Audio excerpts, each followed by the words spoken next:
Welcome to this lesson of differential equations. So in this lesson, what we're going to do is to go through the solution of a differential equation. All right.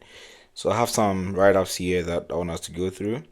So any function f defined on some interval, which when substituted into a differential equation reduces the equation to an identity, is said to be a solution of the equation on the interval.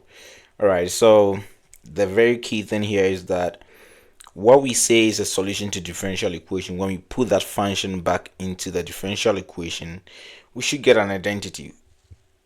What that statement means is whatever we get on the right should be the same on the left of the equation when we substitute the function into the equation.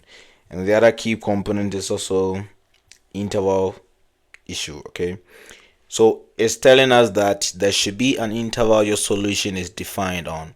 I mean, in subsequent videos that we're going to do, we'll talk more about this interval. Okay, so an example is that we want to show that this function here, this function given y equals x to the fourth over 16 is a solution of the differential equation that. And here I forgot to write one thing, that the interval here we are interested in. So normally it should be on the interval negative infinity to infinity, and like I said, we'll talk about all these things in our subsequent videos. Okay, so to show this, I mean, we are not going to need the interval here in this problem, but all you got to do is to substitute the equation in here. So we're going to take the derivative, okay, of the given function. Now if you take the derivative of this given function, what do you get? You get 2, right? Sorry, you get 4 actually. 4x to the third over 16, right? And then in the end, you're gonna get x to the third over 4, right? So that's the derivative. So in the differential equation, we have dy dx equals something. So I found the dy dx on the left side of the equation. Now let me look at the right side. The right side said x times y to the 1/2. Now y to the 1/2 is the same as the square root of y, right? So what I'm going to do is take the square root of this y here and multiply that by x. So I have x times the square root of x to the 4 over 16. This x times x squared over 8. I'm sorry, over 4 actually. The square root of 16 is 4. Remember, we are taking the positive square root, right? So, and this is going to be x to the cube over 4. What does this whole thing tell us, right? This whole thing that we got here, sorry about that. This whole thing that we got here is telling us that the left side of the differential equation, I mean this equation, simplifies to this using the function given. Okay, so dy dx is x to the cube over 4, right, is equal to x times y to the 1/2, and that was x to the cube over 4. So this is an identity saying that the left side and right side of the differential equation are the same, right? So that's what we are trying to do. What we are trying to do is perform the operation in the differential equation on the left side. Whatever you get, keep it there. Do the same on the right side. Whatever you get, keep it there as well, and see if they're the same. And that is the identity we're talking about. Now on the next question, show that y equals x e to the x is the solution of the differential equation that, right? So what we want to do is to find the first derivative, the second derivative, first derivative, and do this operation and see if you're going to get 0 on the left and right. Okay, so given our function as this, right, we have the function to be this guy. Now if you take the first derivative, you're going to use product rule, right? And you're going to have e to the x plus x e to the x, right? That is the product rule for you. Now the second derivative is taking the derivative of the first one, and that is e to the x. If you take the derivative, that's what the same thing you get, right?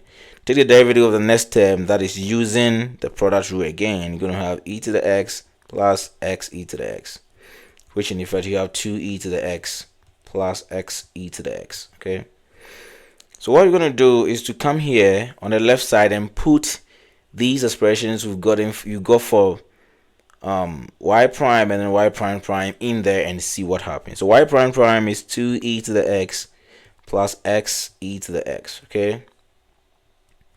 And then minus 2y prime, so y prime is this guy, right? So what I'm going to do is multiply 2 to that. I'm going to 2e to the x minus 2x e to the x.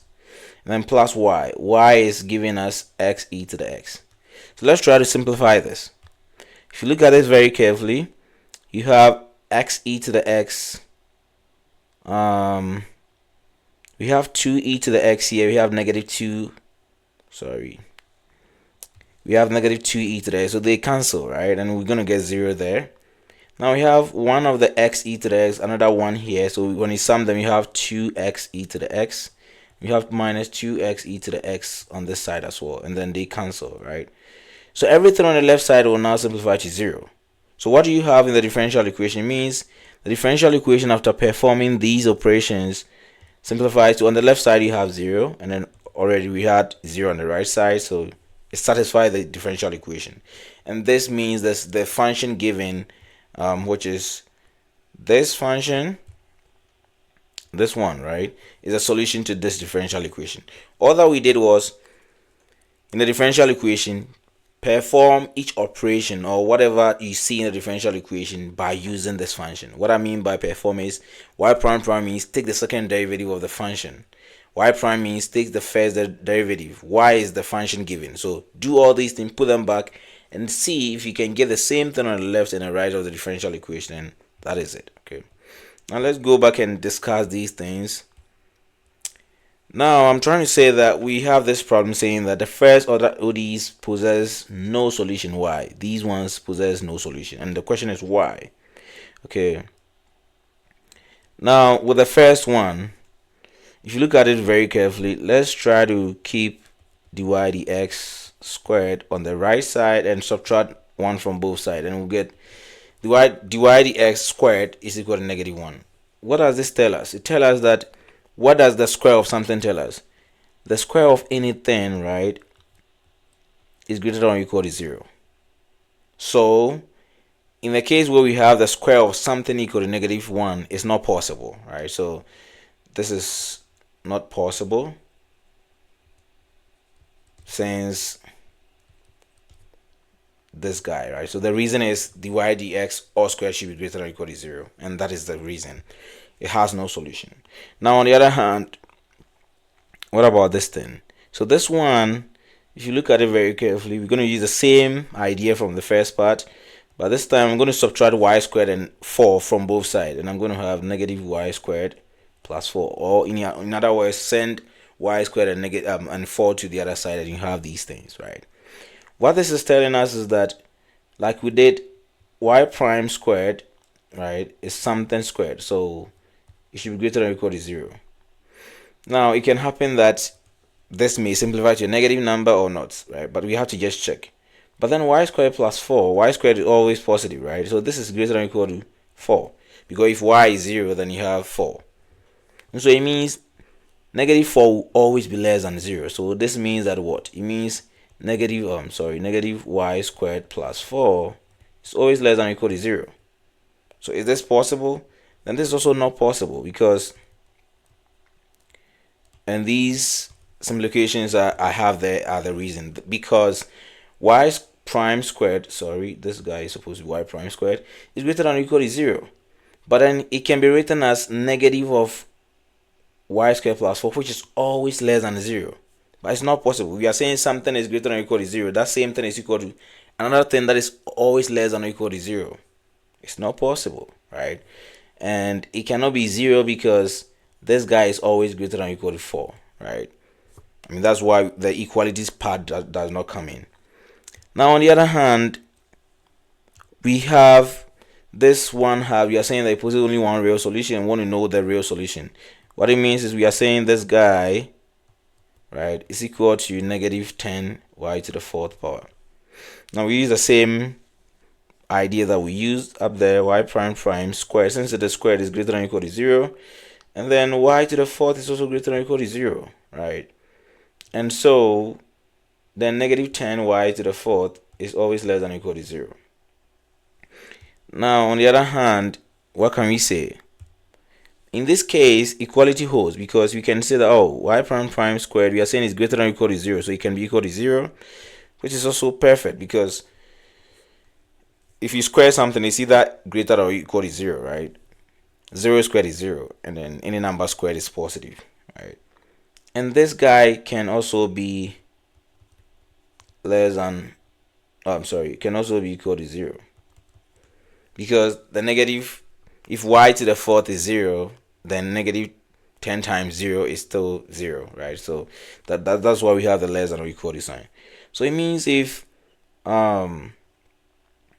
this is equal to that and that is equal to that, these two conditions should work, right? Both of them can be equal to 0. So if both of them are equal to 0, what happens? If both of them are equal to 0, it means y to the y prime prime squared is equal to negative 10 y to the fourth, and it's equal to 0. And this is true if both of them are equal to 0, right? Then what can we say? What is the solution that can be present here? It means that negative 10 y to the fourth is equal to 0, like we have there, and it means y to the fourth is equal to 0. And then what number do I have to take to the power 4 to get 0 is only when y is equal to 0.